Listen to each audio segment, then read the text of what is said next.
Welcome to Chapter 6. In Chapter 6 we're going to produce a dog, and the very first thing in producing a dog is to collect references on dogs and the kind of dog that you want to make. These references came from the book called An Atlas of Animal Anatomy for Artists by W. Ellenberger and H. Dittrich and H. Baum. It has 288 illustrations in it of different animals, and I'll provide a link for you right here where you can go look for that book if you want it. I scanned in every reference that they had for a dog, musculature, skeletal, from different angles.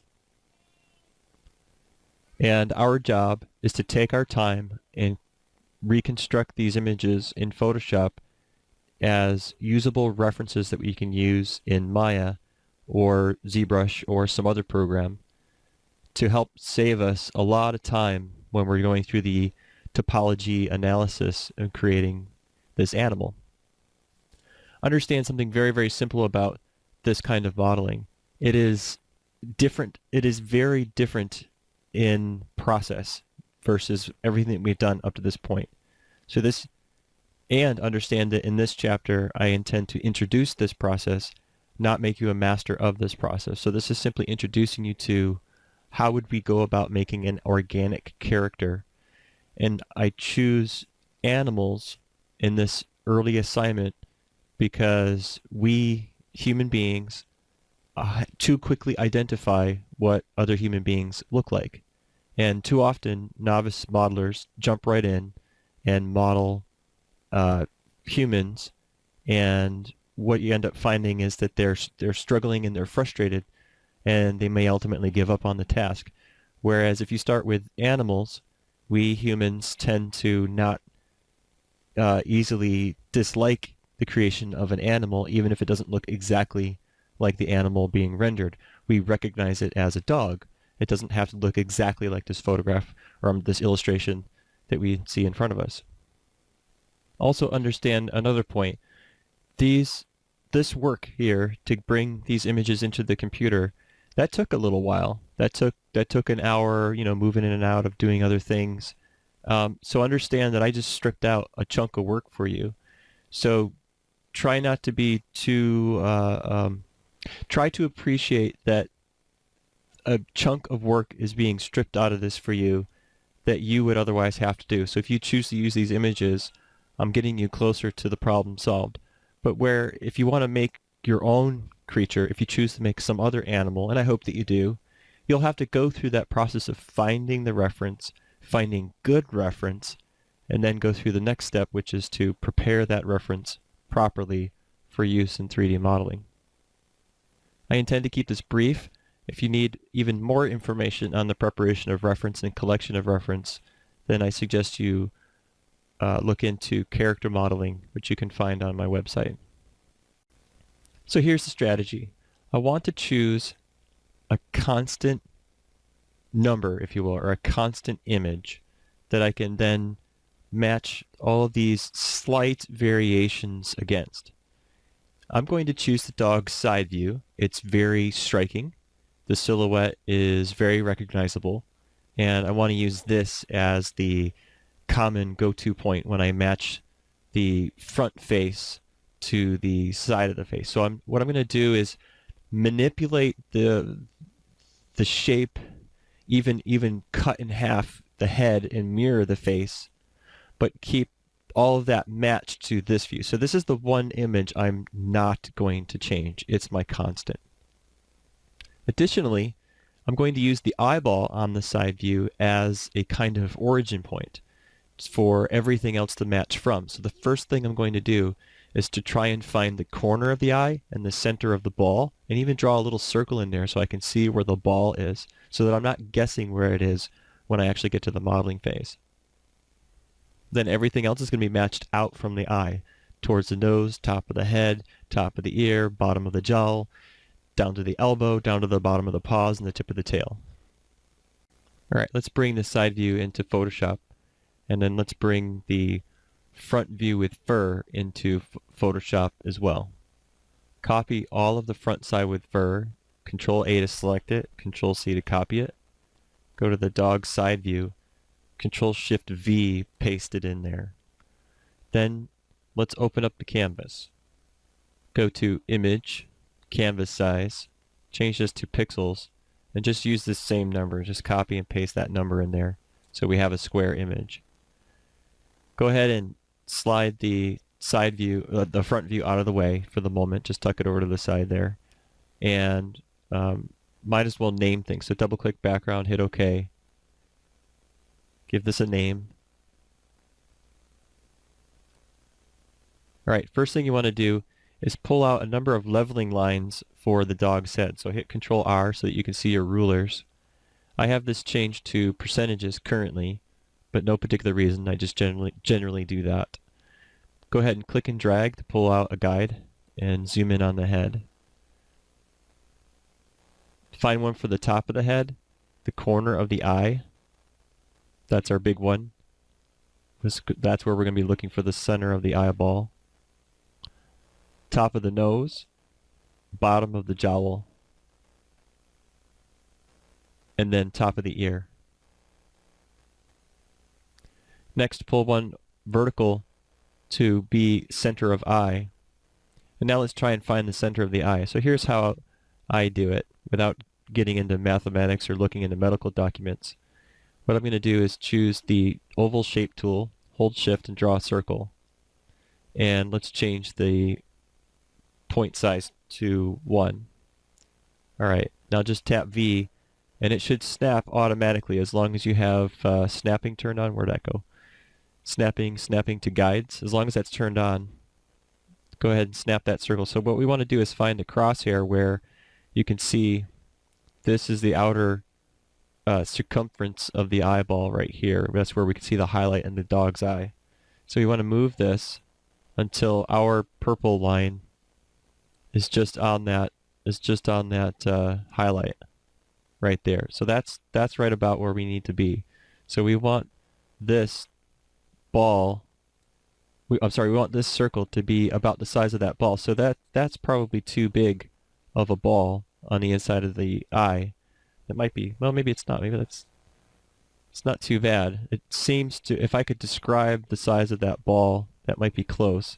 If it seems too big, Control T, hold Shift and grab a corner and just shrink it down a little bit. It seems a little too small. So it's somewhere in here. So spend a little time and try and find out where that eye is, so that when it comes to modeling, you can just drop a NURB sphere right where that circle is. Okay, now that you've got that, control click the dog's front view, control click it, drag it over here, get it close so you can see the two side by side. Alright, so now the objective here is a little bit more challenging. Now we want to match front view with side view as best we can. So let's start with the constant variable. So this guideline here is the corner of the eye. So let's start there. We'll start with this outer eye. And also bear in mind, this dog's front view is not symmetrical. Not in the least. In fact, the dog's head is kind of tipped to one side and maybe is looking up slightly or down slightly. I can't quite tell. But it's not quite right. It's not perfectly flat. So we're going to take what's here and get a sense of making it flat. Okay, so now what you want to do is transform, Control T, and try to find a size. Again, always looking at that constant, that line right here, and then comparing. So I'm finding this constant line, and then I'm comparing to, am I at the top of the head? Am I at the top of the nose? Am I at the bottom of the jowl? And try and find it. So I'm scaling it down, trying to find that size. And in particular, I'm just looking at the corner of the eye and the top of the head right now, seeing if I can get those two to match up. Okay. And before I spend a huge amount of time committing to that, I also noticed that the head is tipped, right? So it's kind of tilting this way. So I need to counter rotate that head. So I'm going to counter rotate all the way down here to the neck. I'm going to marquee it, Control T, and tip that head so that the top of the head is level, and then hit the down key. And you can see that the corner of my eye, top of the head matches, corner of the eye, top of the head matches. That's not bad. And now my neck is not matching, it's broken. So let's just move it to the side a little bit. There, that's not too bad. Top of the nose seems to match. It's very close. Gels, I don't think the gels are going to match. I actually think the drawing on the front view here is a slightly different dog than the one on the side view. Okay, now that matches up the head, but we've got a problem with the feet, elbows, and shoulders. And we also have a problem where the front view itself is not symmetrical. I have a choice. I can either leave it as is, and in Maya, tell myself to only look at one side of the dog and ignore the other side of the reference. Or two, I could simply mirror it right here in Photoshop and not even think about it later. And I think that's a better choice. All right, you can deselect Control D. Let's draw another vertical line, and drop it on what would be what you think the center of the nose is. All right, so we're not quite center on the cranium. So if I slice it here on the nose right there, and if I choose this side of the head, then my head will be slightly wider on the top. Or if I choose this side of the head, it'll be slightly narrower on the top. So I got to kind of find a good middle ground of where that might be. So I'm going to hug the center line up here, slightly off center on the nose, somewhere not quite center on the nose. So maybe just shorten the width of the nose just a wee bit so that the top of the head isn't so thick and wide. Although it probably won't matter, because as human beings we only recognize so much about animals and we'll accept it. Okay, I'm going to zoom out and marquee the part that I want to mirror, and I'm going to hit Control J. And that makes another copy up here. So let's name that. So that's my front mirror. And then with that layer still selected, hit Control T. It will automatically do a bounding box. Right here's the registration mark for scaling. Snap that to the middle, and then come up here to width and choose -100, and then hit enter. So now at the very least we have something, and if we can hide this here so you can see the difference. So you can see how much wider my dog got. It got quite a bit wider. It's not unacceptable. Dogs can be very thick. If you think it's too wide, go back, repeat the same steps. If you'd like to go back, you can quickly go back by going to your history panel and finding the name of the last thing that you did. It was probably rectangle marquee, and you can see that somewhere in here, that rectangle marquee was just before I mirrored. If you would like to match one of the other front views, the one with the muscular, for example, go ahead, open it, do the same process where you select all, copy, and then Control-Shift-V, paste it into a new layer in the same file. Then I would recommend going to its opacity and lowering its opacity significantly, and then manipulate it accordingly, maybe a little bit more, and transform it and try to match it exactly as you did earlier. If you knew you wanted to use, say, the fur, the muscle, and the bone all at the same time, you could have layered them all on top of each other and done all the transformations all at once, except for the head tilt. You would have to do the head tilt one at a time. So I opted for the slightly narrower head at the top, even though everything's symmetrical, and the neck is just slightly wider. So here's the difference. So the neck and shoulder is just a little bit bigger, although I do think that there's a bit of a twist to the shoulder on this side. I think this shoulder's back a little bit. So this brings the shoulders forward. We do see more. We do see a mirroring image of the hind legs, because he is kind of at a twist to the side. So we can't trust these references of the hind legs from the front view. So we're going to have to either ignore them or paint them out. I like to paint them out. And then another thing is that the nose got pinched up quite a bit. So here's what I'm going to do. I'm going to take this nose, the original nose, and take a copy of it and paste it into my scene. So I'm going to take this nose and I'm going to copy that nose and paste it into the scene So there's the nose, and move it into place. And let's just scale it down. Control T, and fit it. Let's do a little bit of transparency on that nose. Too much.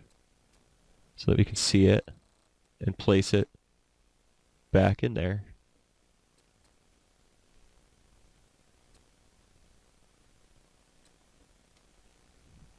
And then tap enter.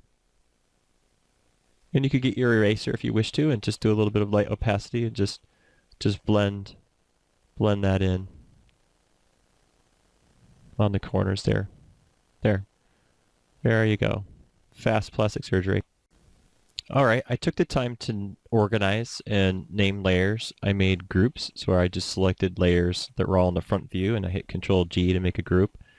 And I renamed that group front and side. I moved my front group to the side a little bit so I could see this leg that's closest to me. That's the leg that I want to match against. Ignore the leg that it has 1 foot forward. So the leg closest to us is the one I want. Drag a guide out for the center of the elbow, another one for the center of ankle, another one for the top of the foot, and one last one for the bottom of the foot. The next step, I want to match paw and leg, try to get more close to where the bottom of the jowl is, and the tip of the nose isn't quite right either. I want to be right on the apex of the nose there. So what I'm going to do is marquee for our one front view, ignoring the mirror for the moment. We can ignore the mirror for the moment. Marquee from the eye, and the marquee should snap to the guide from the eye, and just grab the whole front image here from the eye down, and then hit Control T to transform it, and then from the bottom non-uniform scale that up. And so that should get the elbow. Look at the elbow, the bottom of the foot, top of the foot, it's very close. Ankle. Nose is okay. And if we just zoom in here, we didn't lose much integrity on eye. Nose isn't that much better, and jowl is not that much better. But we did get success on the leg, and that's definitely good. That'll keep it nice and consistent in our minds when we're looking from side view to front view and perspective view in Maya. I got an idea of what to do with the nose and the jowl, similar to our fix for the nose. I will have to rebuild the mirror. I remade the mirror. I can delete the old mirror. And then I'm just going to take a moment and double check all of my horizontal guidelines and make sure they're matching up properly. I know that the nose and jowl don't match. And I know that I'm close with the legs. And if I have any debate between front view, side view in Maya, I'll always refer to side view as the deciding factor, my constant. I'm pretty happy with the way these three layers are working to make my symmetrical front view. So I'm going to flatten them into one image. Control E. Next, I'm going to make some moderate attempt to liquefy the jowls and nose just to tuck them up a little bit. And that's up here. Shift Control X. And I'm going to zoom in here on the muzzle. Use a relatively large brush size for the liquefy. And see if I can get that to move up. Just use a really big brush. And see if you can just ever so gently tuck that up. And see if you can get that nose to align. And that's better on the nose, actually. I could bring the eyes down just ever so slightly.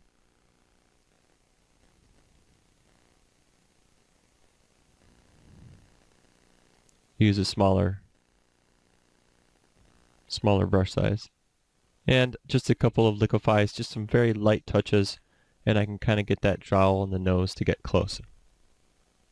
So just to remind you, even if somebody gave you aligned references, I would still go through at least a confirmation process to make sure that what they think is aligned is actually aligned. You, the modeler, as you get more and more experience modeling, you will be able to figure out what's really critically important. And so I gave you that tip already. That's the face. You need that thing to be level and mirrored. It really simplifies the process. And then if you need asymmetrical bits, you can just look at your reference for that.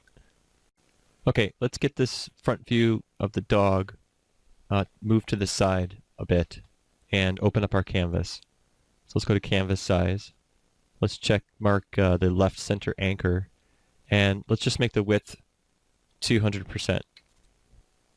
And then take the the front view image and hold shift and drag to the right.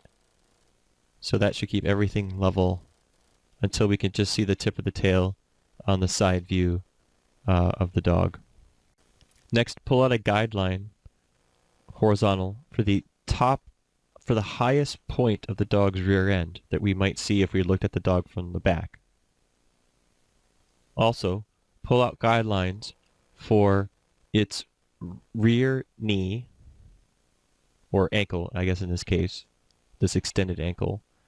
And its knee would actually be more like, well, its knee is pretty much where the elbow is, so that guideline, I can use that. Ankle, top of the foot, bottom of the foot. Those are measured out nicely. So I really just needed the top highest point of the back. And now look at your back end view. I know it's not pleasant to be staring at the butt of an animal constantly, but trust me, it's much better to have the tail up. It makes decision making easier for your topology. In fact, for both of these illustrations, I wouldn't have the tail up and I wouldn't have the tail down. I would just have the tail sticking straight out unnaturally, and that would be for the purposes of getting the character rigged, ready for animation. Okay, the back view does not match up very well. We're going to marquee the back view, the whole thing, and then just hit, actually just right click it with the marquee tool and choose layer via cut. So then this can become the back view. Put it into its own group. Okay, that's organized. Okay, then free transform it until you get a match. So I would begin with proportional scaling first. Try to get a match with proportional scaling first. And so shift control from the corner, move it down, shift control, drag from the corner until the top. So that's this bottom line here. So the top highest point of the rear end is the highest point we see here on the rear end. So that's a match. Bottom of the foot, it's close, not quite. I'm going to hit the down key a couple times. Another thing that's a bit upsetting in the illustration is that they drew the belly going off at an angle. Even though the rear end seems fairly symmetrical, the belly is not symmetrical. So we're going to have to be careful when we're looking at that we're aware of how that's different. I might have to draw that back in. Much like how we have a good clean chest contours here, that we want to have that for the belly as well. Because we should see the lowest point of the chest from the back end as well, because that's going to be the lowest point. Its belly is going to be much higher, right? Its belly is up here, and we're looking at the lowest point in the chest. That's what this contour down here represents. Once you feel you have a match, hit enter, and then let's mirror it. To mirror it, pull out a vertical line, center it the best that you can, and marquee the half you want. Control J, Control T, move the pivot point to the right in my case, and -100 on the width. Oh, cool. Now we have a two-headed dog. Now that's some reference. It's just confusing. We'll paint that stuff out. Alright, let's erase the irrelevant stuff. So we'll just right-click here with the erase tool and get a big brush, and just chop off a bunch of stuff. Oh, yeah, and before you do that, just flatten these two layers. Control E.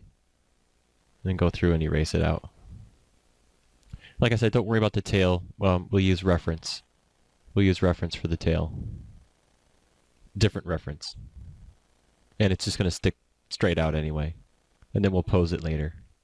We just really want to get rid of stuff that adds any confusion to our modeling process. We just want to eliminate as many variables as we can. Okay, so this is the rear end of the dog. Now I'm going to use clone stamp. Clone stamp. I'm going to zoom in here and repair what would be the chest just so that I can have that contour in there. Again, clone stamp. Hold Alt to sample an area, and then just paint that back in. Just anything at all, or just paint black lines. That works too. You can just get in there with the brush and just paint some lines in there. That works too. Just anything at all so that we can have that contour. Yep, and that's enough. That'll do. And then erase out the irrelevant bits on the front view. After erasing out unnecessary stuff, add a new layer. Control-Shift-N. Drag that to the bottom. You can name that BG for background. And go ahead, hit G for the bucket. Hit X or change the color to white. And then just fill this in so that we have that white in the background. Now add some more vertical guides separating the individual pieces. And our objective here is to have front and back to be the same width. So to get this process started, I'm going to select all of the layers that I've created and flatten them. Control E. This way, when I make my selections to marquee or crop out, I'm getting that white along with it and any of the mirrored layers with it. So if you haven't flattened it at this point, this is a good time to do it. Next thing I'm going to do is make this marquee selection of 1/2 of the rear end. And then with the marquee tool still turned on, I'll move the marquee selection to the right-hand side. And you can see that I was close with my guides, but my guide isn't quite right. So I'm going to tap V and snap my guide to that. So now I know that the left and the right are the same width. I'll do the same thing for the front view. I'll take this guide, which probably was for the front view center, and put it on center for the front view. Then I'll tap M for my marquee tool, and again slide this marquee to the side, and I now know that this width is the same as the width from center to side on the back view. This is important because I'm going to make sure that these two images are stacked on top of each other inside Maya. So here I'm going to take another guide and snap it there, and then tap M again and slide this selection box to the side, to the opposite side, and get another guide and snap it there. And make sure that it's actually snapped. Okay, good. And make sure that snapping to guides and selection boxes and so forth, all this is on. Turn all that snapping stuff on. So now I know, Control D, now I know that this box is the same size as this one. So when I make my selections now and I export those individually, I can guarantee they'll line up on center. Next thing, let's crop this canvas. So select all the way to the outer boundary of the rear of the back view, and on Windows just hit Alt-I and then P, or look for crop. And that should crop it down, trimming out the rest of it. In fact, let's crop it further. Let's crop to the bottom of the feet, to the top of the ears.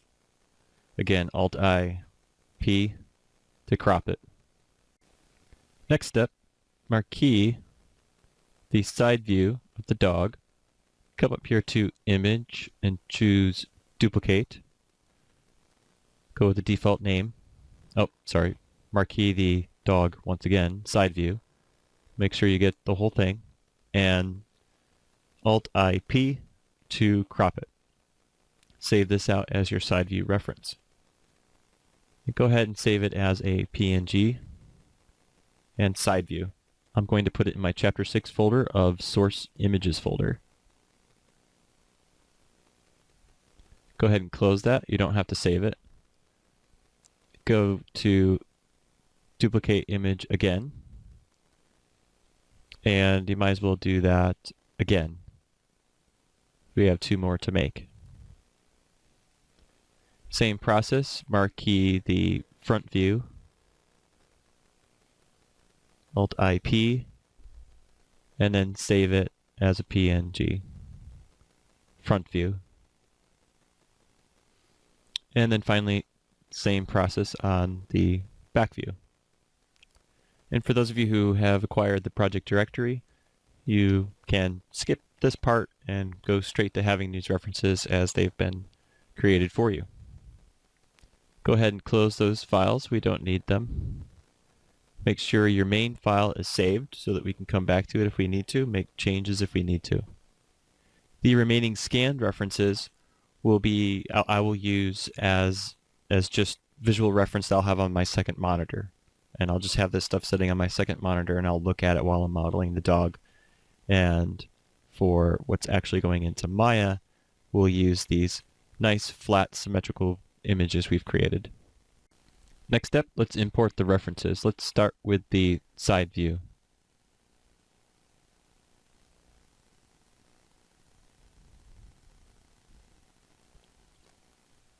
Next, let's go to the front view.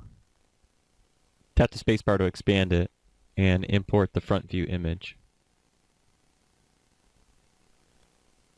Hold the spacebar down and switch to the back view, clicking and holding on the word Maya, dragging to back view. And make sure it says back view down here, and then go get the back view reference.